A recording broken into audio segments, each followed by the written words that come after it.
4ാം ക്ലാസ്സിൽ പഠിക്കുമ്പോൾ അടിച്ചതിന് 62ാം വയസ്സിൽ തിരിച്ചടിച്ചു. കളി മലയാളിയോടാ. കാസർഗോഡ് വെള്ളരിക്കുണ്ടിലാണ് ഈ സംഭവം. മാലും സ്വദേശി VJ ബാബുവിനാണ് ഇപ്പോൾ അടി കിട്ടിയത്. 1ാം പ്രതിയായ ബാലകൃഷ്ണനെ അദ്ദേഹം 4ാം ക്ലാസ്സിൽ പഠിക്കുമ്പോൾ ബാബു അടിച്ചിരുന്നു. അത് ആരോപിച്ചാണ് തിരിച്ചടിച്ചത് 62ാമത്തെ വയസ്സിൽ. ഒരുപക്ഷേ കേരളത്തിൽ ഇത് ആദ്യ സംഭവമായിരിക്കാം. സംഭവത്തിൽ മാലൂത്ത് സ്വദേശികളായ ബാലകൃഷ്ണൻ, മാത്യു വലിയപ്പോക്കൽ എന്നിവർക്കെതിരെ പോലീസ് കേസെടുത്തിട്ടുണ്ട്. ഈ ഏതാണ്ട് ഇത്രയധികം കൊല്ലം നീണ്ടുപോയ പ്രതികാരത്തിൻ്റെ കഥ പറയാൻ കാസർഗോഡ് നിന്ന് അരുൺ പാറയ്ക്കൽ തത്സമയം ചേരുന്നു. അരുൺ, ശരിക്കും ആ മനുഷ്യൻ്റെ ഒരു ചെരുപ്പ് കിട്ടിയായിരുന്നു വീട്ടിൽ സൂക്ഷിച്ചു വയ്ക്കായിരുന്നു. കാര്യം ഇത്രയും കൊല്ലമൊക്കെ കാത്തിരുന്ന് തിരിച്ചടിച്ചെന്ന് പറഞ്ഞാൽ നമ്മുടെ ഈ ജാലിയൻ വാലാബാഗിൽ കൊലയപ്പെട്ട ഒരാളിൻ്റെ മകൻ UK പോയി ആ ജനറൽ ഡയറെ കൊലപ്പെടുത്തിയെന്ന് പറയുന്ന പോലെ അതിനേക്കാളും കടത്തിവിട്ടി ഈ സംഭവം. വിവരങ്ങൾ പറയൂ.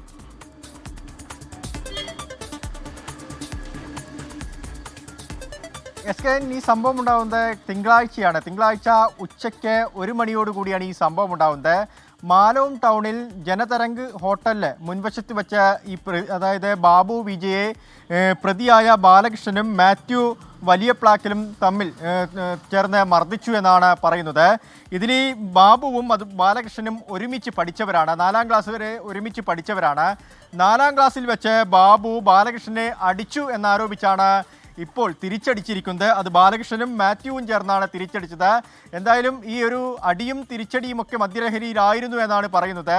1-ാം തീയതി 2-ാം തീയതി ഈ സംഭവം ഉണ്ടാവുന്നു. 1-ാം തീയതി വൈകിട്ട് ഇവർ മദ്യപിച്ച ശേഷം പരസ്പരം വാക്കുതർക്കമുണ്ടാവുന്നു. ബാലകൃഷ്ണനും ബാബുവും തമ്മിൽ വാക്കുതർക്കമുണ്ടാവുന്നു. ആ സമയത്ത് ബാലകൃഷ്ണൻ ബാബുവിനോട് നീ എന്നെ 4ാം ക്ലാസ്സിൽ വെച്ച് അടിച്ചത് എന്തിനാണെന്നൊക്കെ ഒരു ചോദ്യം ചോദിക്കുന്നു. അങ്ങനെ ഇരുവരും തമ്മിൽ വാക്കുതർക്കമുണ്ടായി വീട്ടിലേക്ക് പോയി. പിറ്റേ ദിവസം ഉച്ചയ്ക്ക് 1 മണിയോടുകൂടി വീണ്ടും മാലോം ടൗണിലെത്തുകയും ഈ ജനതരംഗ് ഹോട്ടലിലെ മുൻവശത്ത് വെച്ച് കല്ലുകൊണ്ട് കവിളിലും പുറത്തുമൊക്കെ അടിച്ചു എന്നാണ് ഇപ്പോൾ പോലീസ് കേസെടുത്തിരിക്കുന്നത്. 3-ാം തീയതിയാണ് പോലീസ് പോലും ഈ സംഭവം അറിയുന്നത്. ഈ ബാബുവിനെ പരിക്കേറ്റ ബാബു പരിയാരം മെഡിക്കൽ കോളേജ് ആശുപത്രിയിൽ പോയി അവിടെ ചികിത്സ തേടി തിരിച്ചു വന്നു. ബാബുവിൻ്റെ ഒരു പല്ലും നഷ്ടപ്പെട്ടിട്ടുണ്ടെന്നാണ് ഇപ്പോൾ പോലീസ് പറയുന്നത്. പക്ഷേ പോലീസ് ആ വകുപ്പ് ഈ കേസിൽ ചേർത്തിട്ടില്ല. നിലവിൽ ജാമ്യം ലഭിക്കാവുന്ന ഒരു കുറ്റമാണ് ഇതിൽ ചുമത്തിയിരിക്കുന്നത്. പ്രത്യേകിച്ച് 62 വയസ്സാണ്. അപ്പോൾ ഈ പല്ല് പോയത് വയസ്സായത് മൂലമാണോ അതോ അടികൊണ്ടാണോ എന്ന കാര്യത്തിലൊരു പോലീസിനൊരു ക്ലാരിഫിക്കേഷൻ വേണം. ചികിത്സിച്ച ഡോക്ടറുടെ മൊഴിയെടുത്ത ശേഷമായിരിക്കും അതിൽ ഒരു വകുപ്പ് ചേർക്കുക എന്നാണ് പോലീസ് പറയുന്നത്. എന്തായാലും പ്രതികളെ ഇതുവരെ പിടികൂടാൻ പോലീസിന് സാധിച്ചില്ല. പ്രതികൾ എവിടെയാണെന്നൊക്കെ ഒരു കാര്യം പോലീസിന് മനസ്സിലായിട്ടില്ല എന്നാണ് നമുക്ക് അറിയാൻ സാധിച്ചത്. പ്രതികൾക്ക് വേണ്ടിയുള്ള ഒരു അന്വേഷണം തുടരുകയാണ്. ഈ പരിക്കേറ്റ ബാബു ഇപ്പോൾ ചികിത്സ കഴിഞ്ഞ് വീട്ടിലെത്തിയിട്ടുണ്ട്. SK പല്ല് പോയത് ഇതിൻ്റെ അക്കൗണ്ടിലായിക്കോട്ടെ, നീ ഇപ്പോൾ മാറ്റി എഴുതണ്ടല്ലോ.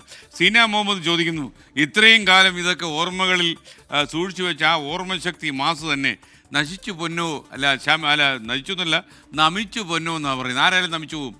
അതായത് 4ാം ക്ലാസ്സിൽ പഠിക്കുമ്പോൾ അയാളുടെ പ്രായം 9 വയസ്സ്.